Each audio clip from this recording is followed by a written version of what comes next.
कोविड-19 को ही समझते हैं, लेकिन चीन के पास एक सबसे बड़ा हथियार है। भारत जैसे अन्य देशों पर भी उनसे मार कर रहा है और आर्थिक बोझ है। ये हमारे पड़ोसी मुल्कों को हम देखें, पाकिस्तान और श्रीलंका,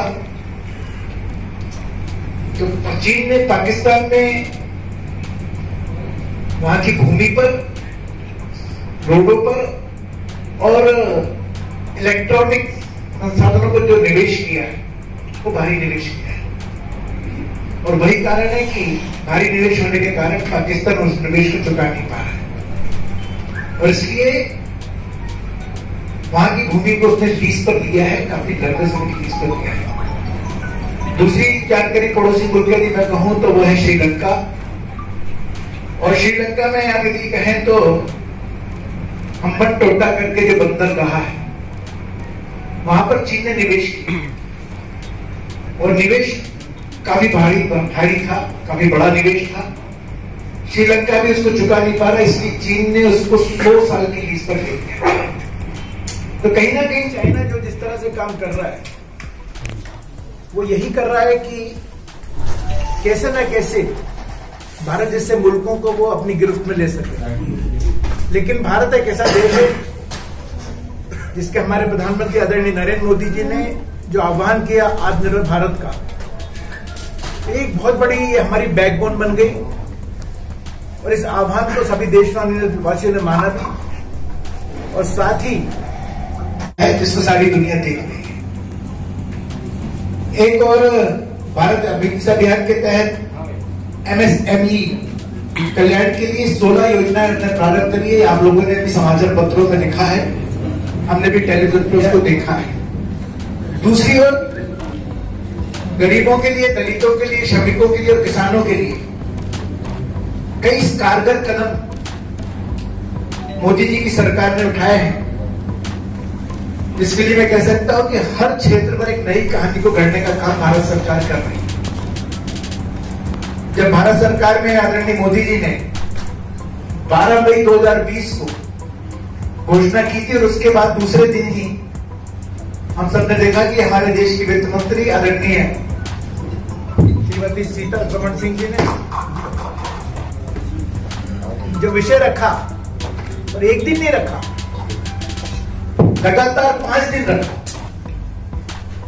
और उन 5 दिनों में उन योजनाओं की जानकारी हमको दी, और निश्चित रूप से इस पैकेज में RBI ने जो कदम उठाए, और राहतों के अलावा 1.70 लाख रुपए प्रधानमंत्री गरीब कल्याण योजना में शामिल किए। साथ ही आत्मनिर्भर भारत के तहत जो अपडेट्स हैं उसमें सबसे बड़ी MSME उद्योग को लेकर ही है। हम सब जानते हैं कि सूक्ष्म लघु मध्यम उद्योगों के लिए जो आर्थिक पैकेज भारत सरकार ने दिया, उसमें आत्मनिर्भर भारत अभियान में एक बहुत बड़ा सार्थक कदम है, जिसके लिए मैं कह सकता हूं कि 3 लाख करोड़ रुपए कोलेटरल फ्री लोन की घोषणा भी जिसमें की गई है। 1 जुलाई तक MSME के अन्य व्यवसायों में 30 लाख से अधिक इकाइयों को आपातकालीन क्रेडिट एंड गारंटी की तहत 1.10 लाख करोड़ रुपए की अधिक से ऋण स्वीकृति किए जा चुके हैं, और इसके अतिरिक्त 50,000 करोड़ रुपए फ्रेंड्स ऑफ फंड में बनाया गया है, जो हमारे छोटे लघु उद्योग वाले उनके लिए बहुत कारगर सिद्ध होगा।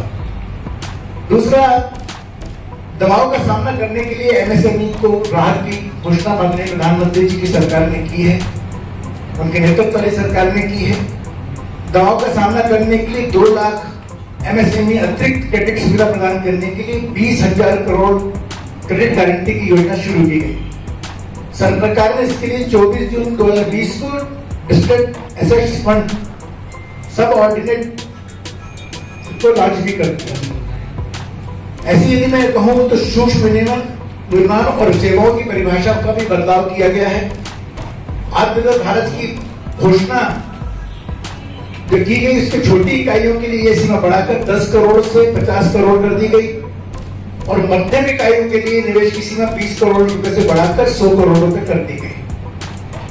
ऐसे ही ग्लोबल टेंडर्स पर जो लोग लगाई गई, जिसका हम सब लोग अवगत हैं कि पहले जो टेंडर्स हुआ करते थे उस पर भी सभी लोग उसमें इन्वॉल्व हो सकते थे, लेकिन 200 करोड़ या उससे कम वैल्यू के सरकारी जो अनुबंध होने वाले हैं वैसे नेताओं को अनुमति अब नहीं होगी। इससे एमएसएमई अपना कारोबार बढ़ाने में इनको बहुत बड़ी सहायता मिलने वाली है।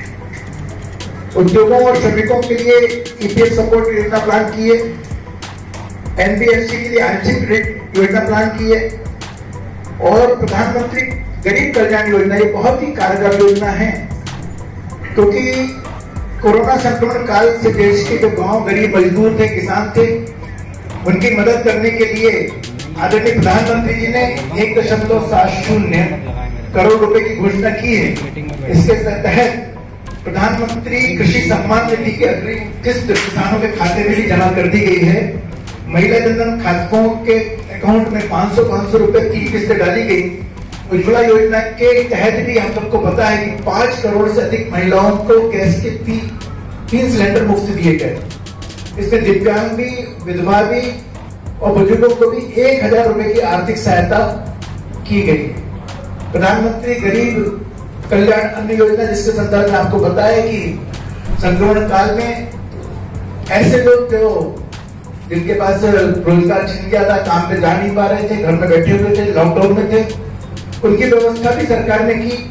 पहले 3 महीने के लिए की, अप्रैल, मई और जून, लेकिन अब उसको बढ़ाकर नवंबर तक प्रति माह के लिए कर दिया है। लगभग 5 किलो अनाज और 1 किलोग्राम चना, ये सब कुछ देने की बात प्रधानमंत्री जी ने की है, भारत सरकार ने की है। One nation one ration card के संदर्भ में आप सबको पता है, वो एक बहुत अच्छा काम प्रधानमंत्री जी ने किया है कि श्रमिकों को मदद पहुंचाने के लिए कि एक राशन कार्ड यदि है तो पूरे देश में उसका सदुपयोग हो सकता है। ये सरकार ने योजना प्रारंभ कर दी है। लगभग 20 राज्यों में राशन कार्ड पोर्टेबिलिटी का काम शुरू भी हो चुका है। ये सिस्टम अन्य राज्यों में भी प्रारंभ हो रहा है। उसके लिए सरकार ने नियत तारीख 2021 भी कर दी है। मनरेगा के संदर्भ में भी हम सबको पता है कि एक बहुत ही कारगर योजना है। इसमें 40,000 करोड़ रुपए की अतिरिक्त राशि देने का ऐलान भारत सरकार ने किया है। ये लगभग केंद्रीय ग्रामीण विकास का जो बजट बढ़कर अब लगभग 1,95,000 करोड़ रुपए के लगभग हो गया है। न केवल मजदूरों को दैनिक मजदूरी में वृद्धि की गई, बल्कि मानसून के दौरान भी मजदूरों को काम दिलाने की नियमों में सुधार भी किया गया है। गरीब कल्याण रोजगार योजना में भी बहुत उल्लेखनीय काम भारत सरकार ने किए हैं। कृषि और किसान के संदर्भ में किसान क्रेडिट कार्ड और क्राइसिस के समय उन किसानों की मदद करने की बात सरकार ने कही है। स्पेशल लिक्विडिटी फैसिलिटी की बात कही है। वन नेशन वन मार्केट के संदर्भ में भी हम सबको पता है कि इसमें एक्ट में सुधार किया गया। अब वस्तु अधिनियम मंडी कानून का संशोधन किया गया है और कृषि उत्पादन भंडारण की सीमा जब समाप्त कर दी गई है, इसके अंतर्गत किसानों के लिए वन नेशन वन मार्केट बनेगा। यही नहीं, सरकार ने किसानों को किसी भी राज्य में फसल बेचने की अनुमति प्रदान कर दी है। Agri infrastructure fund 1 lakh crore रुपए का एग्री इंफ्रा फंड 10,000 एफपीओ जैसी सक्षम योजनाओं द्वारा कृषि इकोसिस्टम को मजबूत किया जा रहा है। सूक्ष्म खाद्य प्रसंस्करण उद्योगों में फॉर्मुलाइजेशन का बात है। प्रधानमंत्री मत्स्य संपदा योजना, जो छोटे छोटे हमारे जो मत्स्य संबंधित लोग हैं उनको बहुत लाभ मिलने वाला है। 15,000 करोड़ रुपए का पशुपालन अवसंरचना विकास कोष ये भी प्रारंभ हो गया है 24 जून 2020 को। इसके साथ ही फार्मिंग रिफॉर्म्स के लिए उन्होंने प्लानिंग के लिए सरकार ने 3 जून को कैबिनेट मीटिंग में जो निर्णय किया, उसमें कॉन्ट्रैक्ट फार्मिंग की व्यवस्था को आगे बढ़ाते हुए किसानों को सीधे अपनी उपज की मार्केटिंग में उतारने की इजाजत देना शामिल है। फसलों का समर्थन मूल्य के संदर्भ में या हम कहें सरकारी ई मार्केट्स जीएम, इस पर बहुत बड़ा काम सरकार ने किया। लिस्टेड प्रोडक्ट्स कंपनियों के निर्माता देश के बारे में जानकारी देना उनको अनिवार्य कर दिया। फास्ट ट्रैक इन्वेस्टमेंट माननीय प्रधानमंत्री नरेंद्र मोदी जी ने नेतृत्व में मंत्रिमंडल ने भारत सरकार के मंत्रालय विभागों में सचिवों के समूह और परिवर्तन विकास प्रकोष्ठों की स्थापना के लिए अपनी मंजूरी दे दी है। ये नया तंत्र 2024-25 तक यूएस $5 ट्रिलियन अर्थव्यवस्था को बनाने की दृष्टिकोण से सुदृढ़ करेगा। रक्षा के क्षेत्र में मेक इन इंडिया की बात माननीय प्रधानमंत्री जी ने कही है। डिफेंस एक्विजिशन के काउंसिल ने 38,900 रुपए प्रस्तावों को मंजूरी दे दी। इसमें 31,130 करोड़ रुपए का अधिग्रहण भारतीय इंडस्ट्री से होगा। साथ ही पीपी मॉडल के तहत हवाई अड्डों का निर्माण काम शुरू किया है। विश्व स्तरीय हवाई अड्डे के निर्माण के लिए पीपी मॉडल के तहत उत्तर प्रदेश के कुशीनगर हवाई अड्डे को तीर्थ यात्रियों को बढ़ावा देने करने के लिए और अंतर्राष्ट्रीय हवाई अड्डे का रूप में तैयार किया जाएगा। जेवर हवाई अड्डे को भी मंजूरी दे दी गई है। 16 योजनाएं मैंने बताई, उसमें एक अंतरिक्ष उद्योग, इसके संदर्भ में हम सबको पता है अंतरिक्ष गतिविधियों में निजी निवेश को बढ़ावा देने और निजी क्षेत्र के लिए भविष्य का मार्ग खोलने के लिए केंद्रीय मंत्रिमंडल ने 24 जून 2020 को अंतरिक्ष क्षेत्र सुधारों की मंजूरी दी है। निर्णय भारत को बदलने और प्रधानमंत्री के देश को आत्मनिर्भर बनाने की तकनीकी रूप से समृद्ध करने की दीर्घकालिक दृष्टिकोण से ये कदम भी उठाया गया है।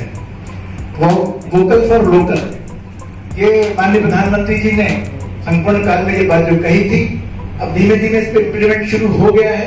कोरोना संकट की वजह से देश भर में चौथे चरण के लॉकडाउन की घोषणा से के पहले प्रधानमंत्री नरेंद्र मोदी जी ने जब राष्ट्र के नाम संदेश दिया था, तब उन्होंने वोकल फॉर लोकल की वकालत की थी। देश की अर्थव्यवस्था यदि कोरोना संकट से लड़ते हुए मजबूत और आत्मनिर्भर बनाए रखना है तो इसका संकल्प देशवासी, प्रत्येक देशवासी लोकल फॉर वोकल को अपनाने के रूप में लेना पड़ेगा। इसके तहत स्थानीय उत्पादों को बढ़ावा दिया जा रहा है। इससे उत्पादों की गुणवत्ता सुधार आएगा ही, साथ ही स्थानीय उद्योगों को भी लाभ होगा, देश की अर्थव्यवस्था सुदृढ़ होगी और भारत आत्मनिर्भर बनेगा। इस तरह की जो योजनाएं हैं, माननीय प्रधानमंत्री जी ने जो प्लान किया, उस प्लान के तहत माननीय प्रधानमंत्री जी की यही इच्छा थी कि हम हमारे जो स्मॉल स्केल इंडस्ट्रीज हैं, मीडियम इंडस्ट्रीज हैं और जो उद्योग जो है उसको बढ़ावा देने का हम कैसे काम कर सके और हमारे जो एमएसएमई हैं जो दबाव में आ रही थी उनको हम कैसे उससे उबार सके। उस निमित्त आत्मनिर्भर भारत खड़ा करने की बात सिर्फ करी नहीं है, इसको इम्प्लीमेंट करने का काम यदि किसी ने किया है तो वर्तमान में भारत सरकार में प्रधानमंत्री रहते हुए नरेंद्र मोदी जी ने किया है। तो कुछ बातें आपके समझ में रखनी थी।